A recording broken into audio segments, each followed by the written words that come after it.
வேதம் வாசிப்போம். தினமொரு அதிகாரம். புதிய ஏற்பாடு. லூக்கா எழுதின சுவிசேஷம் அதிகாரம் 16. பின்னும் அவர் தம்முடைய சீசர்களை நோக்கி, ஐஸ்வர்யவானாகிய ஒரு மனுஷனுக்கு ஒரு உக்கிரானக்காரன் இருந்தான். அவன் தன் எஜமானுடைய ஆஸ்திகளை அழித்து போடுகிறதாக எஜமானுக்கு அறிவிக்கப்பட்டது. அப்பொழுது எஜமான் அவனை வரவழைத்து, உன்னை குறித்து நான் இப்படி கேள்விப்படுகிறதென்ன? உன் உக்கிரான கணக்கை ஒப்புவி. இனி நீ உக்கிரான கணக்காய் இருக்கக்கூடாது என்றார். அப்பொழுது உக்கிரானக்காரன், நான் என்ன செய்வேன்? என் எஜமான் உக்கிரான விசாரிப்பிலிருந்து என்னை தள்ளி போடுகிறானே. கொத்துகிறதற்கு எனக்கு பலனில்லை, இறக்கவும் வெட்கப்படுகிறேன். உக்கிரான விசாரிப்பை விட்டு நான் தள்ளப்படும்போது என்னை தங்கள் வீடுகளில் ஏற்றுக்கொள்வார் உண்டாகும்படி செய்ய வேண்டியது இன்னதென்று எனக்கு தெரிய வந்தது என்று தனக்குள்ளே சொல்லிக்கொண்டு, தன் எஜமானிடத்தில் கடன்பட்டவர்களை ஒவ்வொருவராக வரவழைத்து, முதலாவது வந்தவனை நோக்கி, நீ எஜமானிடத்தில் பட்ட கடன் எவ்வளவு என்றான். அவன் 100 குடம் எண்ணெய் என்றான். அப்பொழுது உக்கிரானக்காரன் அவனை நோக்கி, நீ உன் சீட்டை வாங்கி உட்கார்ந்து 50 என்று சீக்கிரமாய் எழுது என்றான். பின்பு அவன் வேறொருவனை நோக்கி, நீ பட்ட கடன் எவ்வளவு என்றான். அவன் 100 கலம் கோதுமை என்றான். அப்பொழுது அவன், நீ உன் சீட்டை வாங்கி 80 என்று எழுது என்றான். அநீதியுள்ள உக்கிரானக்காரன் புத்தியாய் செய்கிறான் என்று எஜமான் கண்டு அவனை மெச்சிக்கொண்டான். இவ்விதமாய் ஒளியின் பிள்ளைகளை பார்க்கிலும் இந்த பிரபஞ்சத்தின் பிள்ளைகள் தங்கள் சந்நிதியில் அதிக புத்திசாலிகளாய் இருக்கிறார்கள். நான் உங்களுக்கு சொல்லுகிறேன், நீங்கள் மாளும்போது உங்களை நித்தியமான வீடுகளில் ஏற்றுக்கொள்வார் உண்டாகும்படி அநீதியான உலக பொருளால் உங்களுக்கு சிநேகிதரை சம்பாதியுங்கள். கொஞ்சத்திலே உண்மையுள்ளவன் அநேகத்திலும் உண்மையுள்ளவனாய் இருக்கிறான். கொஞ்சத்திலே அநீதியுள்ளவன் அநேகத்திலும் அநீதியுள்ளவனாய் இருக்கிறான். அநீதியான உலக பொருளை பற்றி நீங்கள் உண்மையுள்ளவராய் இருக்காவிட்டால் யார் உங்களை நம்பி உங்களிடத்தில் மெய்யான பொருளை ஒப்புவிப்பார்கள்? வேறொருவனுடைய காரியத்தில் நீங்கள் உண்மையுள்ளவர்களாய் இராவிட்டால் உங்களுக்கு யாதொன்றை சொந்தமாக கொடுப்பவர் யார்? எந்த ஊழியக்காரனும் 2 எஜமானுக்கு ஊழியம் செய்யக்கூடாது. ஒருவனை பகைத்து மற்றொருவனை சிநேகிப்பான், அல்லது ஒருவனை பற்றி கொண்டு மற்றவனை அசட்டை பண்ணுவான். தேவனுக்கும் உலகப்பொருளுக்கும் ஊழியம் செய்ய உங்களாலே கூடாது என்றார்.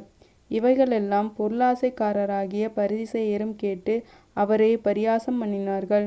அவர் அவர்களை நோக்கி, நீங்கள் மனுஷர் முன்பாக உங்களை நீதிமான்களாக காட்டுகிறீர்கள், தேவனோ உங்கள் இருதயங்களை அறிந்திருக்கிறார். மனுஷருக்குள்ளே மேன்மையாக எண்ணப்படுகிறது தேவனுக்கு முன்பாக அருவருப்பாய் இருக்கிறது. நியாய பிரமாணமும் தீர்க்க தரிசன வாக்கியங்களும் யோவான் வரைக்கும் வழங்கி வந்தது.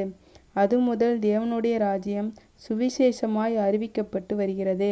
யாவரும் பலவந்தமாய் அதில் பிரவேசிக்கிறார்கள்.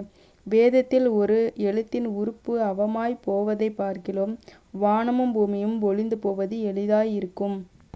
தன் மனைவியை தள்ளிவிட்டு வேறொருத்தியை விவாகம் பண்ணுகிறவன் விபச்சாரம் செய்கிறான். புருஷனாலே தள்ளப்பட்டவளை விவாகம் பண்ணுகிறவனும் விபச்சாரம் செய்கிறான்.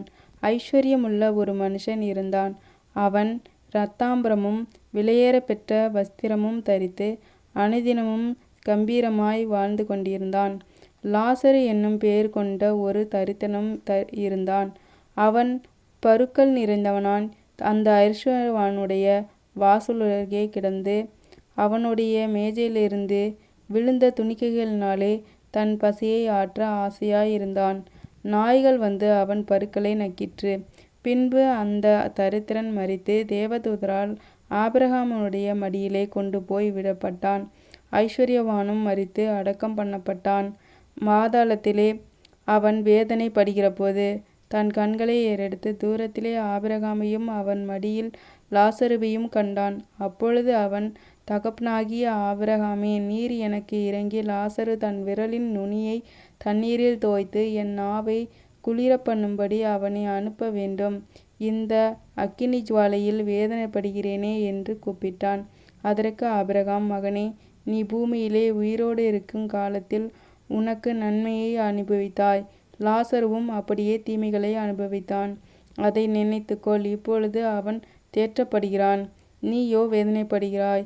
அதுவும் அல்லாமல் அவனிடத்திலிருந்து உங்களிடத்திற்கு கடந்து போகவும் அவ்விடத்திலிருந்து எங்களிடத்திற்கு கடந்து வரவும் மனதுள்ளவர்களுக்கு கூடாதபடிக்கு எங்களுக்கும் உங்களுக்கும் நடுவே பெரும் பிளப்பு உண்டாயிருக்கப்பட்டிருக்கிறது என்றார். அப்பொழுது அவன், அப்படியானால் தகப்பனே, எனக்கு 5 பேர் சகோதரர் உண்டு. அவர்களும் வேதனையுள்ள இந்த இடத்திற்கு வராதபடி அவன் போய் அவர்களுக்கு சாட்சியாக அறிவிக்கும் பொருட்டு நீர் அவனை என் தகப்பன் வீட்டுக்கு அனுப்பும்படி உம்மை வேண்டிக் கொள்கிறேன் என்றான்.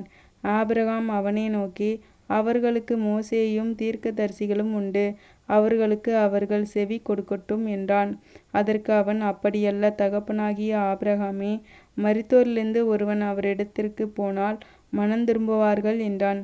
அதற்கு அவன், அவர்கள் மோசேக்கும் தீர்க்கதரிசிகளுக்கும் செவி கொடாவிட்டால் மரித்தோரிலிருந்து ஒருவன் எழுந்து போனாலும் நம்ப மாட்டார்கள் என்று சொன்னான் என்றார். ஆமேன். கர்த்தருடைய ஆசீர்வாதம் உங்கள் மேல் இருப்பதாக. ஆமேன். ஆமேன்.